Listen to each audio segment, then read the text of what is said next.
Hi guys, it's me again. Welcome to my channel. Today I want to continue sharing with you about the thoughts I'm having about German parenting. I told you before in my previous videos how much I admire the way that German parents raise their kids, and there are so many things I learned during those 3 years being a mom, but there are some things I can't accept 100%, I can't go with it 100%. I can understand them with my brain, I understand the concept behind them, but I can't follow them completely with my heart. So today I wanted to share with you 5 things I have never heard German parents say to their kids, and some of them I picked up very quickly and made it mine, even though there is a huge cultural difference between these concepts, but there are things I am having hard time to accept. And of course I have to mention that not all German people do these things what I'm gonna tell you, and this is just completely my opinion and my experience. So one thing I have never heard German parents say to their kids is you're too small or you're too young to do something. I was growing up in Armenia, and I remember constantly my parents saying me, you're too young, you're too young, you're too young, you're too young, and I wasn't allowed to do anything because they were all the time scared I may hurt myself, I may fall, I may get into trouble, something may happen, and they were giving me this feeling, you're too young, and I was thinking when I will be old enough to try this. And I'm sure I wasn't the only one, because it's a cultural thing, and I'm pretty sure that also post-Soviet Republic countries do this. The parents are too protective of the kids, and they constantly try to put us into a limit by telling us we are too young. We can try this when we grow up. And unconsciously I continued doing this with my child, because I was too protective, something may happen to her, and I was wondering all the time when I saw like a German mom in playground and with a 1-year-old or 1.5-year-old child on the slide, on a huge slide, and she was standing there and telling her kid how to climb the slide up and how to slide down. And I was freaking out because I was like, oh my God, the baby, it's a baby. She's so small, she may fall down. This may happen, that may happen, that may happen, hundreds of things. And that child managed to slide the slide normally down, or I saw that this baby knows already what she's doing. And the reason for that is the parent, instead of scaring the kids and putting this fear into their hearts, they teach how to do things. It was very hard for me to accept that Audrey is not a baby anymore, and I have to let her go, and I have to let her do her experiences and learn from them, and even if it's wrong, she will learn from that faster, and even if she would hurt herself, the next time she will know how to deal with these things. And I think it's my responsibility from now on to not scare my child, but give her confidence, give her security. I don't want to be the voice in her head in the background, when she's like 20 or 30. I don't want to be that voice who tells her you can't do this. The second thing I noticed here is that parents never do a baby talk. Now this is something I have to say, I understand and I accept it, but it is so hard for me not to do baby talk to my child, because I understand outside I have to just behave and have a control on myself, but when we are at home I do baby talk. In Germany, sometimes I have a feeling if I would close my eyes and turn my back, I will never get if it's a woman talking to her child or if it's a woman talking to a friend. So German parents tend to explain the kids everything, and they're talking a lot to their kids, which is perfectly fine, but sometimes I have a feeling they use a vocabulary that is not correspondent. I mean, that does not fit to the age of their child. So when I'm talking to Audrey, I always take into consideration that Audrey is 3 years old, and I'm talking to a 3-year-old and not a 20-year-old, and I can't use a vocabulary or concepts that I could just explain, which I could use while talking with a 20-year-old. I have to pick up words that will be clear to Audrey, to a 3-year-old. I hope you understand what I mean. something I have never noticed in Germany, because they can talk to me in a way and they will turn to their 3-year-old and talk to them the same way as they were talking to me.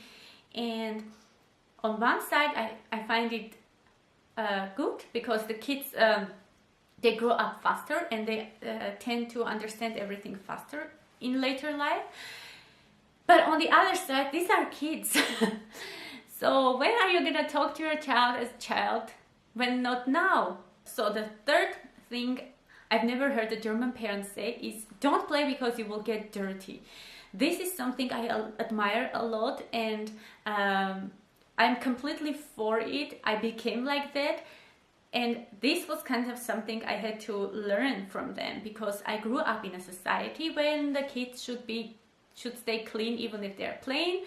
And you have parents who are standing next to you like, you will get dirty, you will ruin your clothes. What the people will say, they will think I didn't wash you, or I didn't wash your clothes, or stuff like that. And kids are limited. I mean, our parents put a lot of, and I want you to understand, these are not only my parents, these are the parents in my country. All the parents were like that. My parents were not an exception. So I'm saying my parents, but don't think that all the kids were allowed to play and I wasn't allowed to play, because that's not the truth. We were all playing, but we were trying to keep our clothes as clean as possible and not to ruin them, or our shoes, which German parents don't care. Probably because they can afford the clothes, or probably because they really don't care, and they buy things that are used already. If they have to go to a playground, they will never dress their kids up in a way so it will be uncomfortable for a child, or it will be too expensive. And so German kids, they can play, they can get dirty, and they can ruin the clothes the way they want. No one cares. And this brings me to the fourth point, which I have never heard German parents say. If a child is eating something and it drops on the ground, they will never say, don't pick it up because you will get germs. Of course, if it fell in the mud, it's obvious that they will just throw it away, but German parents do not care about germs. And even if you have a baby here and a pacifier falls on, I mean, if it's on the ground outside, they may wash it a little bit, but Armenian parents would freak out. My parents freaked out every time when we were Skyping and a pacifier fell down at home on the floor. I mean, it's my home, it's my floor, I clean it anyways all the time, and it will drop, but oh my god, you have to sterilize it before you give it to the baby. And I was like, Mom, I have a cat. If I keep my child sterilized all the time, she may have really big, problems later when she grows up. Her body should have a little bit germs to get a better immune system. I said it in German, immune system. And this is the way German parents are, and I admire it. Now I am like a little bit relaxed. I mean, I'm more relaxed than I was before, because before having a child, I would freak out and I would judge a parent who picked up the food from a ground and gave it back to a child. So now we are coming to the fifth point, to my last point, which is the hardest for me. I mean, I have to fight so much to accept this, and this is German parents will never say their kids they have to share. I have to mention this have to, because they will never say you have to share. You can share if you want, but you don't have to if you don't want. And I have to mention that not all parents are like this. There are parents who are like, yes, you have to share because sharing is good. But majority of the parents and majority of the times I have noticed parents say, if you don't want to share, you don't have to share. This was something that blown up my brain, because again, if I compare it to my childhood, we were taught sharing is good, you have to share. And now having a child and seeing that you're raising your child to learn, you're teaching your child to share all the time, you're making your child to share, and other parents are standing there and saying, Audrey, stop, our kid does not want to share with you. And in the beginning, it hurt me very bad, because I was like, how come we are playing the same playground. Your child comes to my child, wants to take something, Audrey says no, and I'm saying, Audrey, you have to share. So Audrey listens to her mom and shares the toy, and then Audrey comes to pick up something from your child and you say, no, Audrey, you're not allowed to take it because my child doesn't want to share. It was so hard for me to accept, and I was thinking it should be madness. And then I started listening all the psychologists, because I was like, how can you teach your child not to share? Then how do you want your child to learn to share if you're saying it already, she's not allowed to share? And it was so hard for Audrey to understand why she has to share and other people do not have to share. And then I asked this parent, I said, why are you making, why won't you encourage your kids or teach them to share? And they said, if I come to you and want to take your bag, what would you say? I said, I would say, it's my bag, and yes, you can't take it because it's it's personal, it's my bag. And she said, yes, and my child has the right to say, it's my toy, it is her toy, and she's allowed to decide if she wants to share it or not. And if I make my child share, then I'm telling her that I'm not on her side, I'm on the side of the other kid. And I was like, then why would you make me share with a toy if you're not encouraging? So it was like a huge problem for me, till I learned, I am living here and I have to, and it's right actually, yes, why should I stand next to Audrey and make Audrey share with a child who does not want to share? Why should Audrey learn that her mom will always take the side of the other kid and won't stand on her side? So I became like that. I said, okay, if I am raising Audrey here and the mentality here is like that, I'm gonna be like that, because I don't want Audrey to learn it's okay for all the kids to take everything from her, but it's not okay for her to take anything from any child. I mean, not take, but ask anything. And that can be only fair. I think this is the unconditional love of a parent to a child, when you have to put your beliefs and your ego and your opinion on the side for the benefit of your child. And these all 5 things that I talked about today were things I wondered in the beginning and were hard for me. And to some of them I got adjusted very quickly, and some of them I'm still having hard time to adjust, but I understand that's the right thing to do. And yes, first of all, I want to raise a healthy child. I want to raise a healthy, happy child who is confident, who knows her parents love her, who knows her parents will be there for her and next to her no matter what. Actually, that's the first thing parents have to do for their kids. I want to raise a child who trusts me and knows what she wants and knows her limits.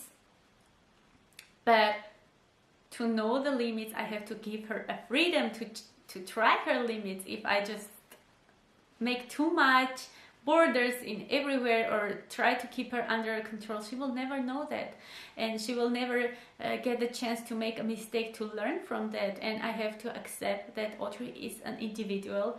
She is a child, but she is a person, and she has her rights, and I have to respect her rights, and I have to give her freedom to try, experience, and learn. So that was it for today, and I hope you like this video, and I would love to listen your opinion on this subject, and know how do you raise your kids, if you agree with the things I said or you disagree. I would love to discuss these things with you. Or are you able to just go against your belief just because you know it will benefit your child? Or you're a mom who says, no, I believe white is white and that's the way it should be, and I don't care what other people say. It's interesting how parents can be different. All the methods that we use to raise our child, but the thing that combines us, or one common thing that we all have in our heart, is to raise a healthy child. I mean, healthy mentally and physically, and we do everything what we do because we love our kids. And so I hope you like this video. Give me thumbs up and subscribe to my channel. Be a part of my community. I'm gonna do a lot of videos about parenthood, how parents raise the children here, and what I think, or the tips I have, or what I have learned. I want to share with you all these things. things. I want to be open with you, even if I made mistakes, or we all make mistakes. I want to be open, and I am planning to be open with you and share even things I failed doing, like my failures, because that will be fair. Not everything is so perfect in this world, and I stand on the things I have done, and yes, that's who I am. So I hope you like this video. Give me thumbs up and subscribe to my channel, and I will see you in my next video. Bye.